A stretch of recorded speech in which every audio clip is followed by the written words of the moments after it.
Good afternoon, everyone, and thank you for coming to the Fort Lee Comfort Women Memorial Unveiling Ceremony. I'm your co-host, Brian Lee, Secretary of the YCFL. This is my co-host, Katie Starrock. And we're going to start off with some opening remarks from our president of the YCFL, William Chung. Hello, everyone. My name is William Chung, and first off, I'd like to thank everyone for coming here today, despite your busy schedules. I'd also like to thank everyone who made this event possible and supported us through our efforts. So for those of you who don't know me, I am the president of the Youth Council of Fort Lee, and I attend Bergen County Academies in Hackensack, and I'm in 11th grade. So I've been a member of the Youth Council for about 2 years now. Before I joined the club, my friends and I, we watched a movie called Spirit's Homecoming. And this movie was about, it showed the horrors that comfort women endured. And after the movie, my friends and I, we wanted to commemorate these women somehow. And we decided on erecting a statue because we wanted people to know the struggles that they endured. We, after passing a proposal to the Fort Lee Mayor and Council, our dream is finally coming true. And with that, I'd like to welcome Mayor Sokolich to the stage. Thank you, William. Good afternoon, good evening, everyone. Welcome to Fort Lee Constitution Park. Very, very special day here today. I believe many of the thank yous to the folks that made this possible are going to be handled by others. That's generally the toughest job at these types of events because there's a lot of folks that are required to participate in order for something like this to come to fruition. But there is one special thanks to one segment and group of people that I would like to extend on behalf of the entire Fort Lee Council, Harvey, Michael, Joe, Isla, Peter, and Paul. And that's to the Youth Council of Fort Lee, many of whom you see here. They're the young men and women with the purple shirts. You know, because there's a story behind this memorial in our own little world. This initiative was brought to government several years back, and for reasons which we don't need to get into detail, it was never consummated. It never ended up finishing. We never ever ended up erecting the monument at that time. The issue, which a lot of folks wouldn't touch, was then picked up by the Fort Lee Youth Council. And it was really a heroic effort. It was an effort that not too many organizations could have put together, but because of their collective passion, their knowledge, the respectful way in which they conduct themselves, their ability to communicate and lobby and persuade is why we're all here today. So to the Fort Lee Youth Council, to their parents, and to the volunteers that helped this council, we all owe them a huge round of applause. So please. Great job, guys. I'm not going to talk long, other than I'm going to, and if you know me for 30 seconds, I speak from my heart. I don't generally prepare speeches. I just tell you what is in my heart at the moment when I grab the microphone. Many times I go to these types of events, and in the car ride home, my wife will say, "Did you really have to share all of that information?" But I do, because I'm somebody that speaks from my heart. So to me, from a very, very personal standpoint, this monument, this memorial, is representative of several different things. Number one, it's representative of respect. Respect for the suffering that and the atrocities that occurred in days gone by. Number two, it is remembrance. It reminds everybody that sees it from afar and close up and reads the beautiful poem and admires it. It reminds them of those atrocities and the path and the plight that those women took and were compelled to do and participate in. It is respect of history, so that we never ever forget what happened in the past, so that we don't ever repeat it in the future. But I think most importantly, from a personal perspective, what's most important to me, because to me everything is about Fort Lee. I don't mean to sound so territorial. I don't mean to sound so limited just to the friendly confines of our borough, but this is what I've dedicated my life to. To me, this memorial represents an expression by leadership here in Fort Lee to one of the largest portions of our demographic, the Korean American community, that will tell you we are with you, we love you, we respect you, and each day that we serve in government, we're going to devote a big part of our day to making sure that you are safe, you are comfortable, and you are as much a part of this community as any other segment that comprises the borough of Fort Lee. And I think that the erection of this memorial is a big step in that direction. People ask me, hey, you've been doing this now 10 years and 6 months, which I find hard to believe, but it's the truth. And they say, you know, what's one of the best things that's happened to you over the term that you've served? And number one, tied for number one, it's pride and community. But right there, up there in number one, is what I believe to be the relationships that we've now plowed and established with the Korean American community. I can't begin to tell you that our community here in Fort Lee is close-knit. Some of my best friends in the world are Korean American. I have so much pride in participating in this ceremony today, because I will tell you this was a long path to get here. And there were only going to be certain people that were going to put it together. And these very talented young men and women were able to do that. So to our Korean community, to all other portions of our community, and to the world, this is Fort Lee telling everyone we will never ever forget history. We will always be respectful. We will always remember. And I am very privileged to be a part of this. And when I say that, I speak on behalf of every single council person in this town. And a special shout out to a gentleman that no longer serves with us, but played an integral part in this memorial being possible, and that's Councilman Armin Pohan. If you would just give him a round of applause. Because it was a collective effort. It was Joe finding the location. It was the council dealing with the language.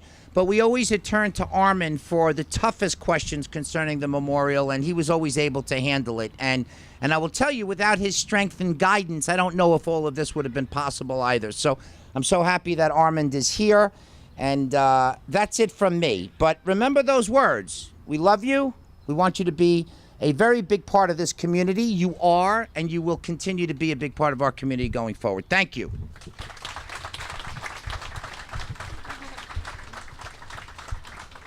Okay, please stand for the Pledge of Allegiance, led by Christian Chang, our secretary, and remain standing for the national anthem, sung by Leah San. I pledge allegiance to the flag of the United States of America and to the republic for which it stands, one nation, under God, indivisible, with liberty and justice for all.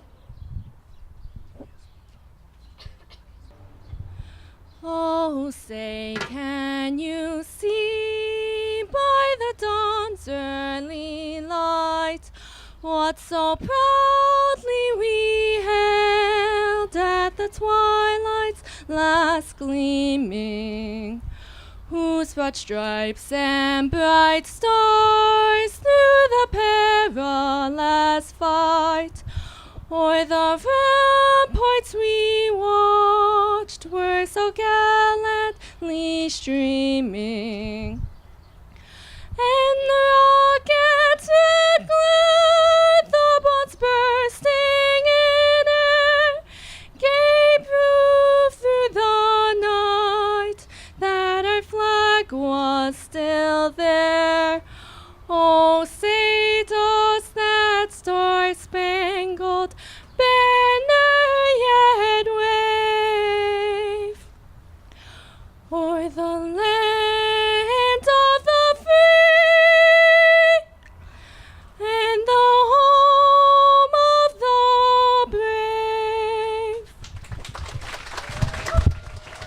brave? Please remain standing for a moment of silence for our victims.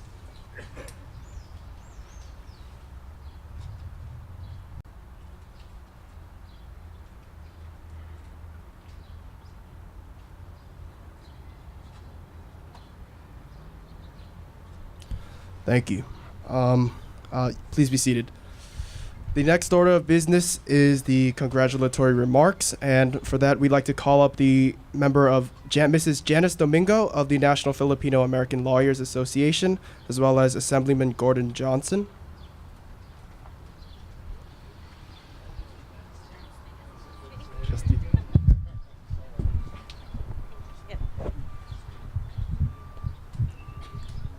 I'm not quite as eloquent as our good mayor here, so I did prepare some remarks for tonight. Good evening, everyone. About 5 years ago, a friend asked me to help him brainstorm for the inscription for the Comfort Women monument that is now outside of the Bergen County Courthouse. I was 36 years old, and that was the first time that I really gave much thought about the comfort women of World War II. As an Asian Pacific American attorney born and raised in the Philippines and having studied women's issues in depth, I should have been very familiar with the comfort women issue. But sadly, I realized during my research and as I talked to friends and colleagues that I was not alone in not knowing enough about the atrocities endured by more than 200,000 women and girls from Korea, the Philippines, China, Vietnam, Indonesia, and many other countries. This is precisely why events like today are so important, to bring awareness to the public about the comfort women issue and its valuable lessons in history and humanity. It is because of the hard work of organizations like the Youth Council of Fort Lee, the commitment of elected officials like Mayor Sokolish and the Fort Lee Council, and most importantly, this conscious community, that we are able to learn about Kim Hak-sun, the first Korean comfort woman to publicly tell her story about how she was forced to be a sex slave for Japanese soldiers during World War II at the age of 17. Maria Rosa Luna Henson, the first Filipina comfort woman to break her silence about being abducted and raped repeatedly by Japanese soldiers at the age of 14. Both Kim and Maria died in 1997 without receiving the justice they truly deserved. But because of events like today, their fight for justice and their stories do not die with them. Today, we remember Kim and Maria and the hundreds of thousands of women and girls who were forced into sexual slavery and deprived of their basic human rights. Today is a testament of the importance of power of coming together. Although none of us can take back what happened to the courageous comfort women survivors, mothers, daughters, and sisters who endured so much violence, we can all do our part to make sure that the sins of the past are not the sins of the present. Each and every one of us can be an instrument of change in the way that our world views violence against women, especially in a time of war. A famous author, Marianne Williamson, wrote, "In every community there is work to be done. In every nation there are wounds to heal. In every heart there is power to do it." This vibrant and compassionate community of ours has the power to take this challenge on today and beyond. 감사합니다.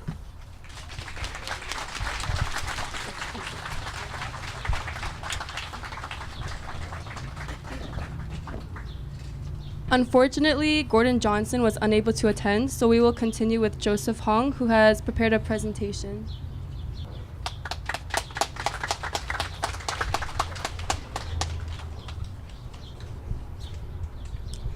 Good evening, everybody. Thank you for making time to come to the ceremony despite your busy schedules. Every single one of you will have played a role in putting a smile on these comfort women's faces once a video clip of this is eventually sent to them. You know, it's an extremely heartwarming thought. These comfort women who have faced human rights infractions that verge on indescribable, never being fully recognized for their plight, can be touched by the simple act of erecting a memorial in their honor. Today, we are here to recognize and celebrate the strength that these women have displayed throughout their long, arduous years. The mental fortitude that these women have displayed is incredible, maintaining their dignity and beauty even in the face of turmoil. Their hardships never being properly recognized, never really given the human right of dignity, never really accepted even when they return back home after war, never feeling in their lives that, yes, I am a human, yes, people would I have recognized what I have gone through, is an extremely tough set of circumstances to overcome, to say the least. However, as their voices have grown louder, their story and bravery has become one of a person taking it upon themselves to claim their own dignity, their own humanity, and their own beauty. This bravery, beauty, and righteousness is what the YCF has long sought to bring to light and honor. Yes, there is a perpetrator in this scenario, and yes, it did occur during World War II. We must take the circumstances into account so as to not allow such perpetrations to occur ever again all over the world. Human nature does have shortcomings, especially in light of war, where we have seen horrendous crimes against humanity occur multiple times throughout history. Nonetheless, what really shines through in the end is the resilience of humans. Even if placed into a dark spot, even if put in a tough situation, it has been shown time and time again that it is possible to remain solid. It is possible to remain strong. This is what the monument represents: the strength, beauty, elegance, and solidarity intricately interwoven within each person, here and everywhere. And the comfort women have shown this sign of humanity we ought to celebrate. Perpetuating ignorance on this type of topic, whether it be done by attempting to cover it up or flat out deny it, only breeds further resentment, causing needless conflicts down the line, whether it be in the form of bullying or arguments. Instead, in order to move towards a better world and away from these types of conflicts that can arise in the form of bullying and such, it is important we recognize the victim's plight, what they went through, and in this case, the comfort woman, because when a person's human rights are so severely infringed upon, it is on us to sympathize and help them push through their past demons. It is the humane thing to do. It helps us as a human race to recognize the preceding issues that led to such an occurrence, which can help us make it not happen again. And it also helps us acknowledge what the women went through and help them push through their struggles so that they can better come to peace with themselves and others. In other words, these types of measures, such as erecting a monument in the comfort woman's honor, can serve as a forward step towards reconciliation, towards fully affirming the humanity of the victims by saying, yes, we are aware of what you all went through, and yes, we are here to be always by your side. But starting today, it is time we step up to the plate, remember the trials and tribulations of these women, and say, yes, we see the humanity in you. Yes, we see the beauty in you. Yes, we see the strength in you. Because affirming the humanity of another person is one of the most beautiful things we as people can do. And with the seemingly endless crusade the YCFL has gone on, seeing and affirming the beauty, strength, and dignity in all people, in particular the comfort women today, for their bravery and fortitude, is what we as a group hope the Comfort Women Memorial can help to achieve down the line. Thank you, and hope everyone enjoys the rest of the ceremony.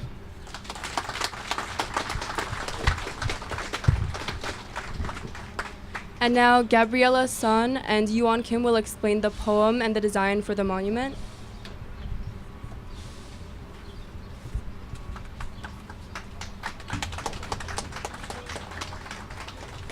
Good evening, everyone. I'd like to thank you all for coming today, and I'd like to give a special thanks to Mayor Mark Sokolich, the fellow Fort Lee Council members, and my fellow Youth Council Fort Lee members for making this monument possible. I am the poet of Stories My Grandmother Tells Me, the poem which is affixed to the monument's base, the Comfort Woman Monument, which we have all gathered here to commemorate today. However, before I read my poem aloud, I'd like to...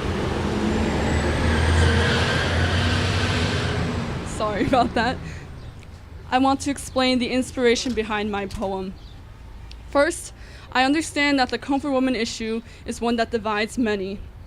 And as a result, I didn't want my poem to point fingers at anyone. I didn't want it to be a poem of hatred. I wanted it to be a symbol of peace so that people could understand the issue, that it wasn't about blaming one country or one race. It's more about helping the comfort women deal with the tragedy in their lives.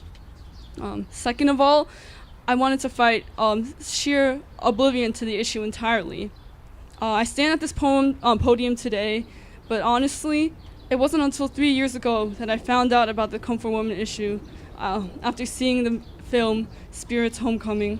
I had heard my parents mention the comfort woman issue, do talks at the dinner table. I never really understood what they meant until finally one day in my history class, my history teacher mentioned it for a brief 5 minutes or so, and there wasn't much mention of it after that. So seeing the film Spirit's Homecoming had a big impact on why I chose to write this poem. I'd now like to read my poem, Stories My Grandmother Tells Me. Halmoni remembers, despite her failing memory, the first sightings of soldiers in her village, not yet knowing they would soon meet again, only at her doorstep. Taking one good look at her, seeing she was fit for the factory, not yet knowing years later she would never find her family. A knapsack clutched in one hand, her naivete trembling in the other, wearing their best hanboks, treated lesser than the dogs, 50 dewy-eyed girls crammed into a single boxcar where the wind howled through cracks and the mice nibbled at their feet. At night, their cries a sinister lullaby. The door creaking open, an alarm clock. The door slamming behind him, a wake-up call. It was 100 souls a day, chugging towards her 13-year-old body like that rickety boxcar. At this part, Halmoni trembles even harder. Oh, and the stench of sake and cigarettes. Even after they left, she would still smell their scents, making it even harder to forget the unclean men who are not just dirty from war. Then there are the things Halmoni cannot remember. Her name, the Korean one, her family, the one in Korea. An apology. Thank you.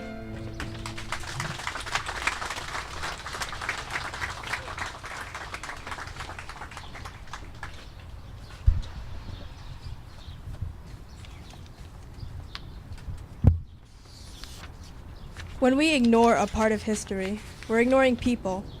People who were traumatized and then forgotten amongst years of oppression. The purpose of this Comfort Woman Memorial is to remind us of how history is a single entity, how we cannot simply ignore the scars in our society. We must heal them. That is what I wanted to do. My inspiration, Kara Walker, is an African-American artist who uses human silhouettes to illustrate our nation's violent history of racism. In her theater, paper silhouettes brutally attack, rape, whip, and murder each other. But the most disturbing effect lies in the contrast of colors.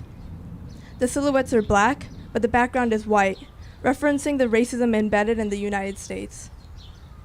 I was inspired by Kara Walker's contrast of colors, the sadness and injustice represented in the black against the pure white. In the memorial, I incorporated the same contrast, but to send a different message. The Comfort Woman figure is cut into the stone to create a negative space in the circle. The gap in the stone is the gap in history that we're finally acknowledging. History with gaps creates a divided society, and conflict is inevitable when people feel empty. Comfort women had their own identities ripped away. Their existence was denied and pushed out of history textbooks just so that society can feel a little bit happier for a little bit of time. If we don't recognize the Comfort Woman figure in this memorial, the stone has the outward appearance of a perfect circle, but a deformed hole inside. When we fill in the gap, when we fill in our society with the history we have forgotten, only then can we create a unified circle, a unified society. The yin-yang symbol of the South Korean flag is the backdrop for this unified society. When the circle is complete, the Comfort Women are no longer victims. They are heroines, in Korea and in our Fort Lee community. I won't say that this memorial does complete justice for the crimes of the past. Kara Walker wasn't trying to dissolve the entire institution of racism. But the Comfort Woman Memorial is Fort Lee's time capsule. It brings back a piece of the past we have lost and mends the fabric of our history. This isn't an end nor a start. It is a bridge that leads us to a more comprehensive community. Thank you.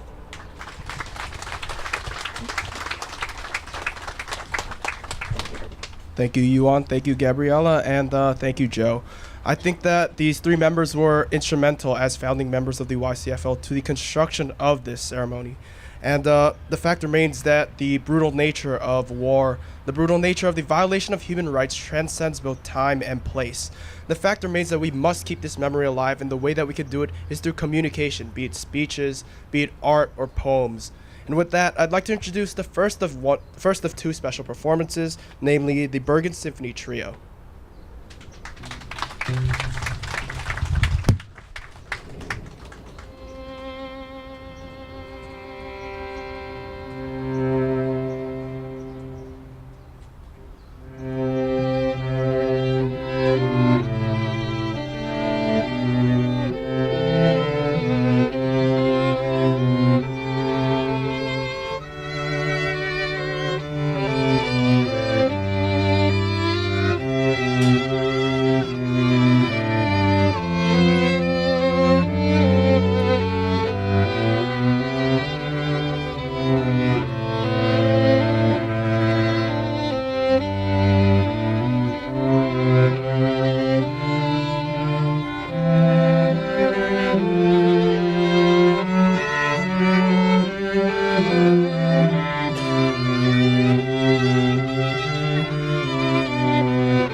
Thank you for that. And our second performance is going to be performed by the Urigara Korean Cultural Arts Center. Well, please give them a round of applause.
Now we're going to move on to the official unveiling of the monument. So may I have the mayor and council, please, as well as the members of the YCFL and dignitaries.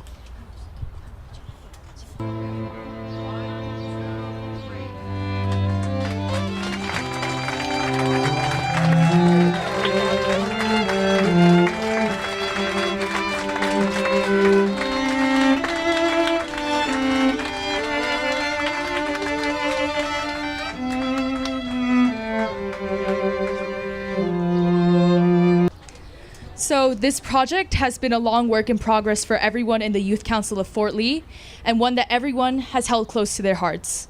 We advocated for the creation of this monument to honor these women who suffered unjustly and to make sure that they will never be forgotten. We plan to advocate more in the future. We are going to hold annual ceremonies for the Comfort Women at this monument and planning to hold Comfort Women art and poem contests in local Bergen County schools to bring more awareness to the student community. The Comfort Women deserve to be honored and remembered, and we are thrilled that we can fulfill this in our own way through this monument. While we faced some opposition in the creation of this monument, we also found huge amounts of support in our community. This monument wouldn't be standing here if it weren't for the help of Fort Lee Mayor Mark Sokolich, Councilman Joseph Servieri, Councilman Paul Yoon, Councilwoman Isla Kosofsky, Councilman Harvey Somer, Councilman Peter Sa, Councilman Michael Sargenti, Councilman Armin Pohan, the parents of the YCFL, Miss Janice Domingo, Assemblyman Gordon Johnson, Mr. Sak O'Kim, Mr. Young Hyun Baek, Mr. Hyung Ki Choi, Miss Sandra Bazzarelli, Professor Joseph Zuddlegate, Honors Review Learning Center Fort Lee, the PI Art Center, and over 120 monetary donors in our community and all over the U.S. We'd also like to extend our thanks to the people who helped us construct this monument and helped us out in our unveiling ceremony.